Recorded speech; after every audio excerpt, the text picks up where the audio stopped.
morning, or depending on when you're watching this, good afternoon, good evening, or good night. My name is Ross, and as always told out of Voice of Radio. So today, it is time to count down the top 20 cards from Fusion Strike. It's here, ladies and gentlemen. We've got the set list, and I am delighted.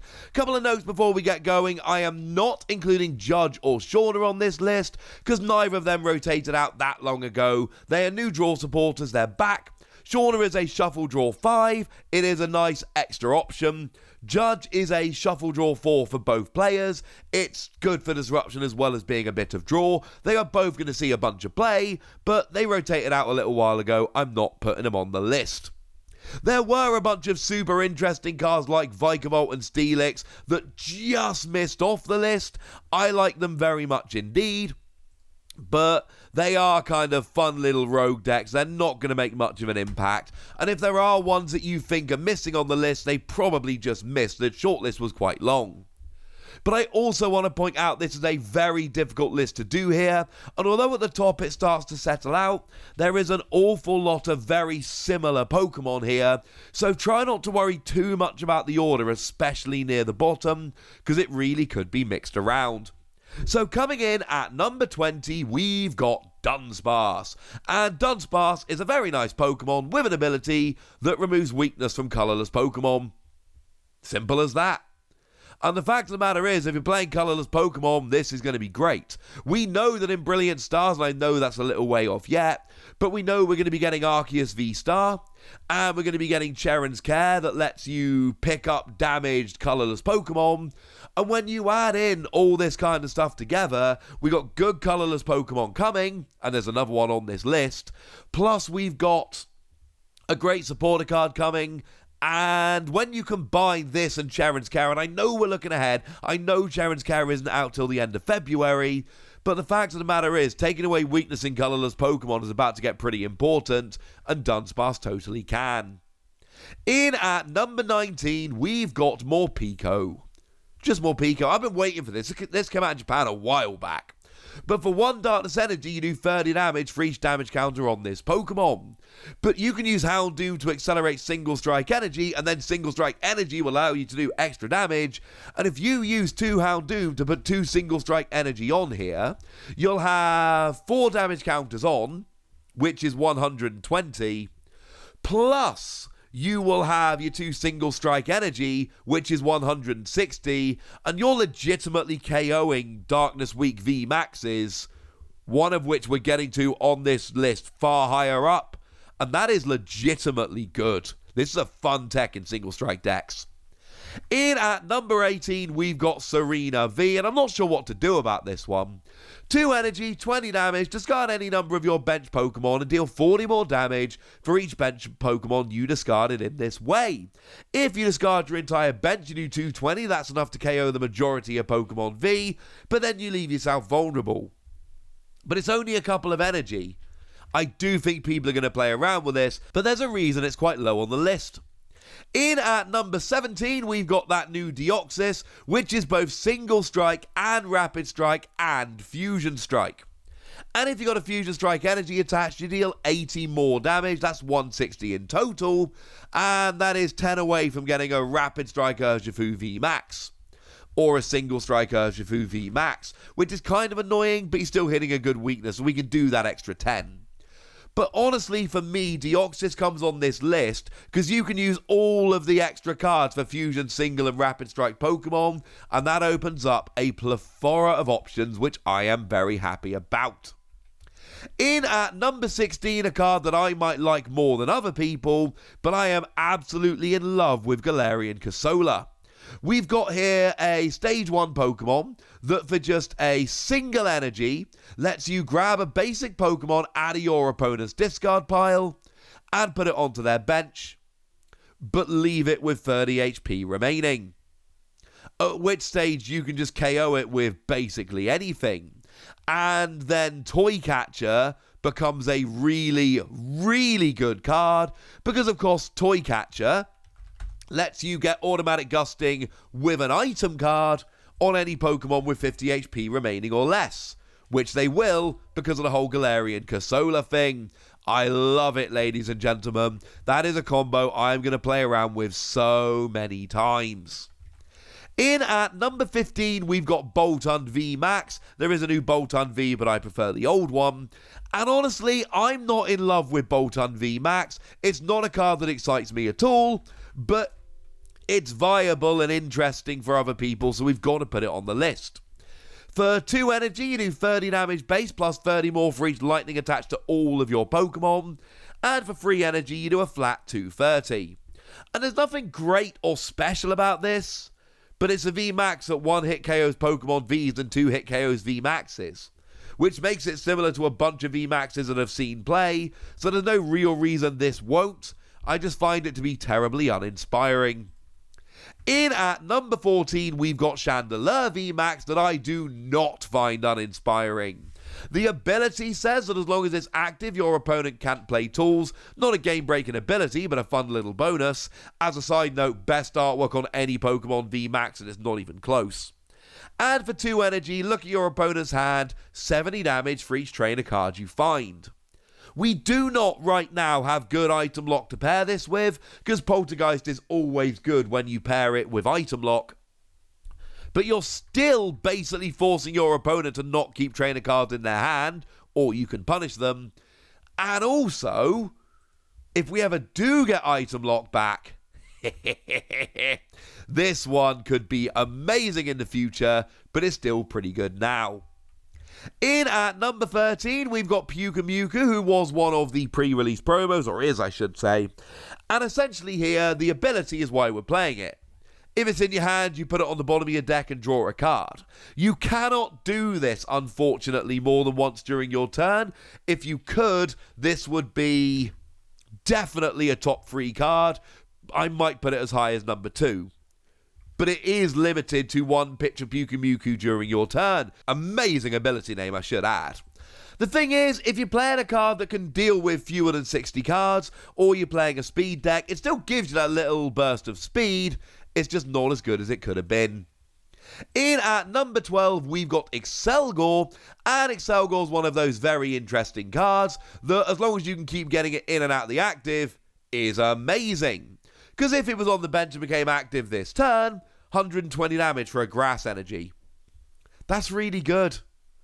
That's really good. So yeah, I like this. And you're hitting a grass weakness. It is a very nice fusion card. And we've seen Pokemon that flick in and out the active and do decent damage for a single energy. They've been good. This one should be as well. In at number 11, another Fusion Strike card, and another one which is a pre-release promo. We've got ourselves Oricorio. Now, Oricorio, it's got an attack here that drops 5 damage counters, but it's really all about the ability. All of your Fusion Strike Pokemon take 20 less damage from your opponent's Pokemon.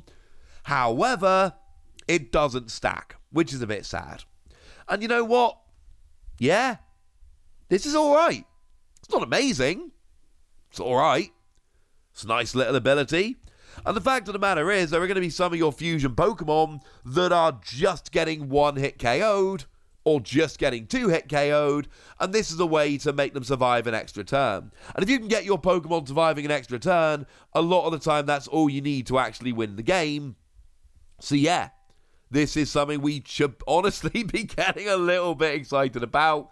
This is a very, very nice ability indeed, and it's going to see a bunch of play. It's not one of those really great headline-grabbing Pokemon, but it's going to see a whole bunch of play.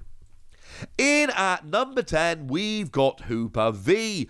Do remember that WOOPAV, the main version, is not in the set. It is only as a promo in a V-Box, but the full art version is in the set, so it totally counts. And essentially what we've got here is a Pokemon with an attack that's fine. 3 energy, 170, put 3 damage counts on one of your Pokemon. But it is both Darkness and Psychic type, which means it hits weakness against stuff like Mew, more on that later, and things like the Urshifu. And that's essentially all you need here. It's not a stunning card in terms of attack, but the fact that you can hit 2 proper relevant weaknesses and the attack is okay basically means I've got to put this on this list. I don't like the card as a top 10 card, for me, but I do understand that being able to hit those two weaknesses just gives it utility that so many other cards don't have. Now, this is not a set of a whole bunch of great trainers, but in at number 9, we've got Adventurer's Discovery, a card that was super awkward and only in VMAX decks in Japan, and just comes over here as a regular card, and it's good. Adventurer's Discovery is a supporter card that allows you to search your deck for free Pokemon V and put them into your hand. That's it. The thing is, they go to your hand. So you can get yourself something like a Crobat, and then immediately play it, and use its coming into play ability. And that's why I love this so much. We've got Pokemon V that draw. Crobat I've already mentioned, Krigachu's an example, there's a really good one coming later in the video, and whether it's a static ability or a coming into play ability, you can do that with Adventurer's Discovery. Do bear in mind that Pokemon VMAX, V-Star, etc. are just subsections of Pokemon V, so can be grabbed with this as well, and it's just a great card. It's adding consistency, and it's going to see a bunch of play in a bunch of decks. In at number 8, we've got Inteleon VMAX, and this might be too high or it might be too low. I did not know where to put this dude. It was amazing when it first came out in Japan, dropped off quite a bit, but I would honestly not be surprised if this ended up becoming like the best deck in the format. The ability lets you discard a water energy from your hand to drop 2 damage counters on 2 of your opponent's bench Pokemon. Obvious combo here with Inteleon. The other Inteleon, obviously. And then the attack, basically for 2 energy, does 140. You got to put an energy back to your hand, but you still do 140. And 140 for 2 energy while you're dropping all this extra damage, that adds up very, very quickly indeed. I really like Inteleon VMAX. I do think it's going to be a phenomenal deck. But I could also see it being bullied out by other decks. I just don't know. So it comes in at number 8. In at number 7, we've got Greedent VMAX. And if I was doing my personal list, this would be number 2. I wouldn't change number 1, but this would be number 2. I adore Greedent VMAX. Free energy, 160 draw free cards. That is good damage while drawing cards. That's awesome. 2 energy, 30 damage, but if you KO a basic Pokemon, take 2 more prizes. And yes, I am obviously thinking about the combo here with GALARIAN CURSOLA, because that puts a Pokemon on the bench with 30 HP remaining, Toy Catcher to grab it up, Greedent takes a 3 prize KO, or a 4 prize KO on a V. Oh, I love this so much. Greedent is going to be a card for me that I test over and over again. But in all seriousness, the fact that you are taking extra prizes with a KO, and the fact that you are able to just do a big attack and draw cards, they are both phenomenal. I adore Greedent VMAX. And the Greedent V does have another attack. It doesn't do as much damage, but it's still 120 draw free cards, and it's the beautifully named Nom Nom Nom Incisors. That's kind of amazing. In at number 6, we've got Fusion Stuff, and I'm cheating and I'm sorry, but I couldn't really just pepper these throughout the list. They all came up together. So you've got Fusion Energy, which protects you from abilities, and yes, I'm thinking Inteleon here. We've got Elisa's Radiance, which was actually translated as Elisa's Sparkle, need to get used to that, which lets you attach 2 Fusion Strike energy from your deck to different Pokemon. We've got Power Tablet that lets your Fusion Strike Pokemon do an extra 30 damage this turn. We've got Meloetta, which is a really good single prize attacker if you can get all your Fusion Strike energy on the board. 70 damage for each Fusion Strike energy attached to all of your Pokemon. We've got Chillian, Silent, and Cress that lets you search your deck for up to 3 Fusion Strike Pokemon and put them into your hand. There's just a lot of support for Fusion Strike Pokemon, and it's a little bit nuts, and I'm putting it all up at number 6, but it could easily be a top 5 card, or set of cards, I suppose. In at number 5, we've got Cross Switcher, and honestly, I'm just going to put the other one in here as well, because Cross Switcher is absolutely amazing, and is going to see a whole bunch of play, and Cross CEIVER is also pretty great. Cross Switcher, you got to play 2 at the same time, but then it's gusting. And you have to switch as well, but there's, you switch to your attacker or switch and retreat. It's not a big deal. It is item-based gusting on anything. and we don't usually see item-based gusting on anything. And sure, you've got to play 2 of them at the same time, but do remember, like, every deck's playing stuff like Drizzle at the moment that searches out trainer cards, which is going to really help. But it's item-based gusting that can get any Pokemon. It really is as simple as that.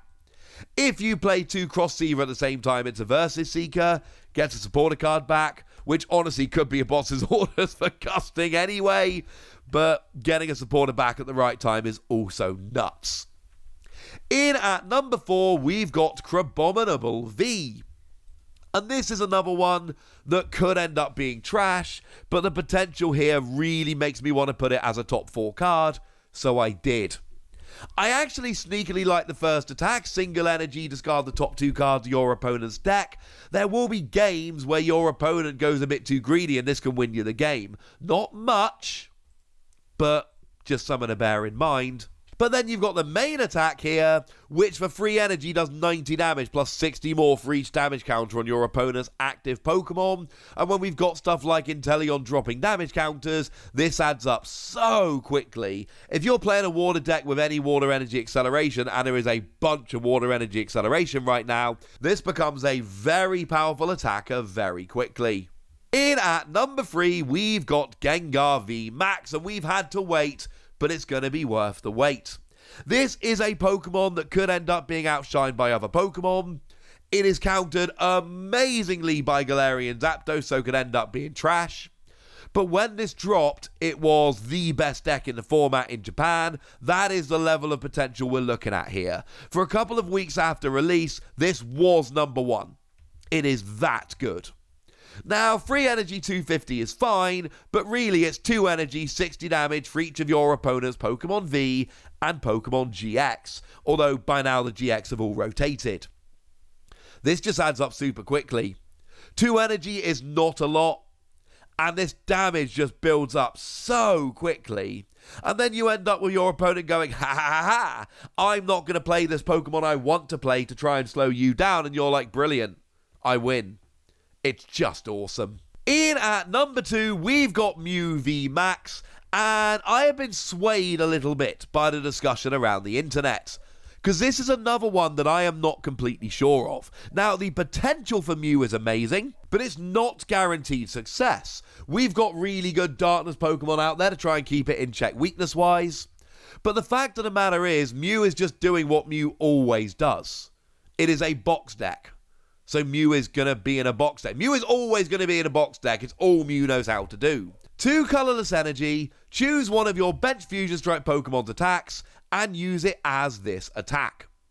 Cool. Now, to be fair, you do have an attack which does 130 and goes through any effects on the opponent's active Pokemon, i.e. if they're trying to block you, they can't. Weirdly, you need another Mew VMAX on the bench to copy it, but that is absolutely doable. You've got Mew's attack, which does 70 damage and shuffles into the deck to protect you from being KO'd. One of the big ones here is Latias, and I'm just putting Latias here on this list as well, because I've not seen Latias really getting any play or even any hype outside of Mew decks, so Latias really just goes in Mew decks. But it's got an attack that does 70 damage and protects you from VMAX's next turn. And there's only going to be more in the future. Mew, with just Latias and a couple of other things, is already looking like it might be the actual best deck in the format. But then when you add in that we're going to be getting more Fusion Strike Pokemon in the future and all of them make Mew VMAX better, that's why I feel like it's got to be at number 2. But at number 1, it's Genesect, and it's not even close. And you can argue with the rest of the list if you like. I like the list generally. I do think you can quibble with places here and there. Quite a bit, to be fair. Although I do think the list is good. But when I started this list, I just sat down and put Genesect as number 1, and then started thinking about the other cards. And that's true. I literally wrote 1 Genesect, and then started listing out and ordering all the other cards. Genesect is ridiculous. Genesect, as far as I'm concerned, is one of the best cards we've maybe ever seen. The attack free energy 210 is fine, but bearing in mind between Elisa's Radiance to accelerate Fusion Strike energy and Metal Saucer to accelerate Metal energy, this can get going super quickly. This is not a difficult turn to attack to pull off. And then you got the ability, once during your turn, you may draw cards until you have as many cards in your hand as you have Fusion Strike Pokemon in play. So if I've got 6 Fusion Strike Pokemon in play, I draw till I've got 6 cards in hand. And it's once per turn, but it's once per turn per Genesect. This isn't Crobat where you can't use this ability twice on different Crobats. You can. If you've got 4 Genesect out and you can keep emptying your hand, you can legitimately draw 24 cards in one turn with Genesect. And it's got a decent attack. This is the number 1 card by a mile, and I will not hear counter arguments. And even if you want to put something like Mew number 1, yeah, that Mew deck does not work without Genesect. Without Genesect, that Mew deck is nowhere near as good, because Mew will both be copying this good attack and using the cards to build up. Make no mistake about it, Genesect equals nuts. So there we go, ladies and gentlemen. You might hear I'm a little bit croaky today, but we got through this long video and I am delighted. I even did a little fist pump, which you can't see because I've not got a face cam on, but trust me, it happened.